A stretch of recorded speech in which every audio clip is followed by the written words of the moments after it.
Hey, what up everybody? This is Stevie Breach coming to you here today talking all about the upcoming SmackDown. I know that I don't normally talk about SmackDown unless it's a really big one, but honestly I believe that with the ongoing Survivor Series WWE World Heavyweight Championship tournament that is going on, I think that WWE has opened the door to making SmackDown a really big show this week. I know that honestly SmackDown is only a 2-hour show compared to the mammoth Monday Night Raw show, but leaving only 3 matches to me, honestly, in my mind, weakens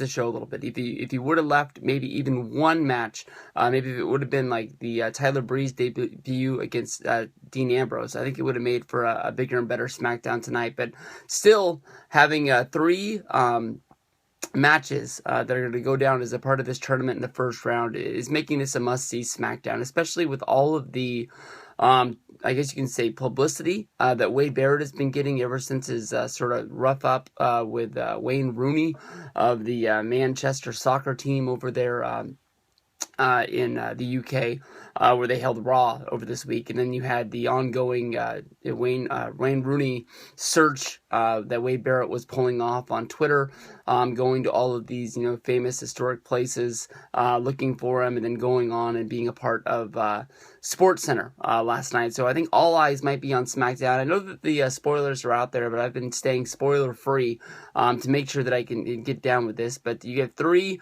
interesting matchups. You got Alberto Del Rio, your current United States champion, going up against Stardust, Kalisto and Ryback, and then you have Neville versus Barrett. Now, I think on the left-hand side of the tournament, Del Rio versus Stardust and Kalisto versus Ryback definitely are 2 fresh matchups that we've never seen before, especially with that heel versus heel Del Rio versus Stardust matchup right there.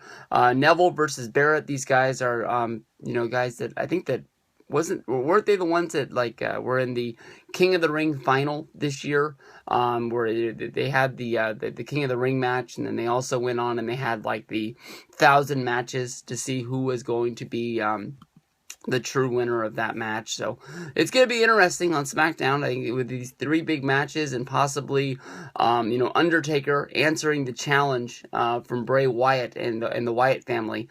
This could make for an interesting SmackDown. I know that Canada, you're going to get it tonight here on Wednesday. We got to wait one more day here in America to get it on Thursday. But real fun stuff. We're going to be talking about these upcoming matches here. Peace out. First round matchup coming in the WWE World Heavyweight Championship tournament, which is going to be going down on SmackDown tonight. It's going to be Alberto Del Rio going against Stardust. This is a very interesting heel versus heel matchup that you don't normally get to see unless you see them square off in a Royal Rumble, or you see them square off in a tournament such as this. Honestly, WWE, they love to, especially in tournaments, break up guys where it's been babyface versus heel. I think all of the first round matchups were all babyface versus heel. The only person that really surprised me is in one of the other matchups, Kalisto, being a part of the tournament.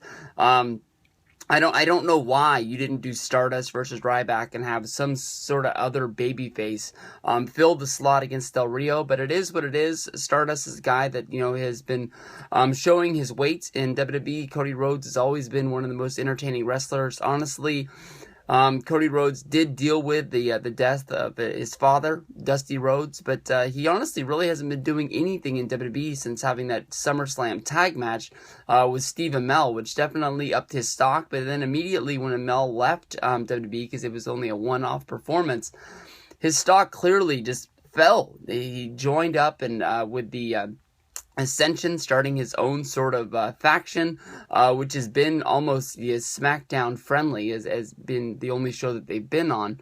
But I still don't think that's enough to pull over and beat Del Rio. Del Rio's coming in fresh off a victory off of John Cena at Hell in the Cell, surprising the world, being the surprise mystery opponent during the United States Open Challenge.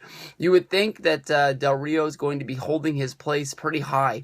So when John Cena comes back in December for the TLC pay-per-view, John Cena has a great opponent to face and see where we go from there. I don't think it's a slam dunk that John Cena is going to be taking that United States Championship. I know that, he's had it. He beat Rusev for it. He held it for a long time before losing to Rollins and then immediately winning it back. But I don't think that's the figure place for John Cena just to be the United States guy, especially when there's dead points in the year. We could be, moving him up into the main event.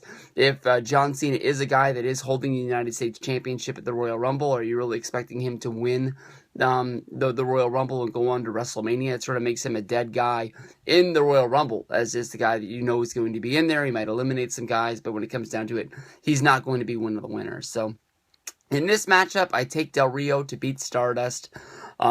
And then in the next round, he's going to face the winner of Kalisto versus Ryback, leaving this matchup fresh for SmackDown. Maybe this is the matchup that's going to be held on SmackDown as well. I don't even know if these, I guess you can say Great 8 matches are going to be held on Raw, if they're going to be held into the pay-per-view. They didn't really answer any questions, but, we do have more weeks until Survivor Series, so maybe just the semifinals and the finals are going to be held on the pay-per-view. I'm not quite sure, so, they didn't really give us all the answers. So, in this matchup, Stardust versus Del Rio, I got Del Rio getting the win, moving on and fighting the winner of Ryback versus Kalisto. The next tournament matchup is going to be Kalisto against Ryback. This is easily one of the most weirdest matchups that you're going to see inside of this WWE World Heavyweight Championship tournament. Some of the names that were added into the World Heavyweight Championship tournament, such as Kalisto, Stardust, Titus O'Neil. You don't really know if these names were drawn out of a hat or if they were throwing darts during the writing of Monday Night Raw, but it is what it is. This is what we're going to get down to. Ryback is the guy trying to get back on track since losing that Intercontinental Championship to Kevin Owens. He wasn't able to get it back in a rematch, and he really hasn't really branded himself into finding a place to go. Since then, we don't know if this is a guy that's going to be sort of in the bottom of the upper card or if he's going to be sort of at the top of the mid card. We don't really know what the feeding zone is for Ryback. Kalisto, coming into this match, is going to be easily the most ultimate underdog. Coming out of a tag team with him and Sin Cara, the Lucha Dragons. We saw the Lucha Dragons have a mini Monday Night Raw feud against Kevin Owens, which I would have loved to have some sort of a way to end that sort of feud by maybe, somebody coming into power of Monday Night Raw and naming matches and putting the Lucha Dragons against Kevin Owens 2-on-1 and then sort of getting their payback that way. But in the end, Owens beat one of them, then he beat the other one, and he just looked like a big bully, and I guess that's just ultimately what they were trying to do, is get Kevin Owens over on a littler guy. Especially with Kalisto, losing the match to Kevin Owens on Monday Night Raw. I'm guessing that it's going to be Ryback getting the win here. Ryback would move on and face the winner of Del Rio versus Stardust. In that match, I thought it was going to be Del Rio getting the win. So Del Rio versus Ryback going into the semifinals as a part of the Great 8 into the Final 4, I think would be a very fun, very entertaining match. I don't think anybody in this bottom sides of the tournament, with these people having matches on SmackDown tonight, I don't think that any of them I don't think that any of them are contenders to win this tournament and move on. So this is just sort of a dead spot. I wouldn't be surprised if it ended up being Del Rio beating Stardust and then Del Rio beating Ryback and moving in and facing Roman Reigns as a part of the Final 4 of the tournament at Survivor Series. So this all takes place on SmackDown tonight. It's all fun to talk about. If you guys have a prediction, leave it down below in the comment box and we'll get to chatting about it. Last matchup of the first round, which is going to be taking place on SmackDown, is going to be Neville versus Barrett, with the winner going on to face Kevin Owens. Neville versus Barrett is definitely a matchup that WWE loves to throw out there. We've seen them mix it up 1,000 times. We saw them in the King of the Ring final this year, with Wade Barrett becoming King Barrett and then going on and having the rematch at Payback 2015. We saw them at SummerSlam pairing off in that match that involved Stardust and Stephen Amell. They were just sort of thrown into there. And then at the last pay-per-view at WWE Hell in the Cell, as a part of the filler, I think this was the kickoff match with Ziggler, Cesaro, and Neville going up against Rusev, Sheamus, and Barrett. So these are two guys that have honestly a lot of time spent together, and they're going to know each other. Definitely, when you looked at the first round matchups with Roman versus Big Show, Sheamus versus Cesaro, Miz versus Ziggler, a lot of the matchups in the first round are guys that knew each other pretty well. That way, WWE I think could go on and make sure that they had a good, strong matchup that was going to be able to go into the second round. They wanted to have good matches that people were going to remember, people with lots of good chemistry that were built to this.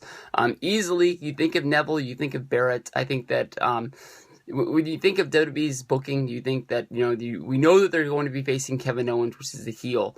I know that Wade Barrett has gotten a lot of publicity since Monday Night Raw when he got slapped by Wayne Rooney. I don't know if they're building to something that's going to be playing down on this episode of SmackDown, seeing how they'll be leaving Manchester. I don't hear of any rumors of Wayne Rooney being a part of WrestleMania or coming to the States for anything in the foreseeable future. I think this was just sort of a one-off thing to sort of give WWE a real big kick in the publicity part about going to the UK, and maybe when they go to the UK after WrestleMania next year, maybe it'll be a bigger tour because of the fact that Wayne Rooney is a big celebrity there and was a part of WWE, and they'll be wanting to see what they do to top it next time. But easily, I think that if you think about somebody going up against Kevin Owens, it's going to be Neville getting the win here. I know that when it comes to Neville and Barrett, they sort of flip-flops wins, back and forth every time these guys match up, and we've seen them wrestle countless times on Raw and on SmackDown. There's nothing really big to break down here. I think that the high-flying moves of Neville is going to get him over on Barrett. And then when we get to the second round, it's going to be Kevin Owens going against Neville. And what we're going to see is just the strong, just Kevin Owens bullying Neville and beating him down. So that way Kevin Owens can move on into being into the Final Four. I think that Kevin Owens really is one of the strong guys that can be carrying WWE with the World Heavyweight Championship. I know that he already is the Intercontinental Champion, and I don't think that they're going to replay the Jay Lethal storyline or the Seth Rollins storyline of somebody being a double champion. So I know that the odds are not in my favor to pick Kevin Owens to win this deal. I think everybody in the world has Roman Reigns as your surprise victor. But Kevin Owens is the guy that I'm holding on to, hoping gets the win in the World Heavyweight Championship tournament.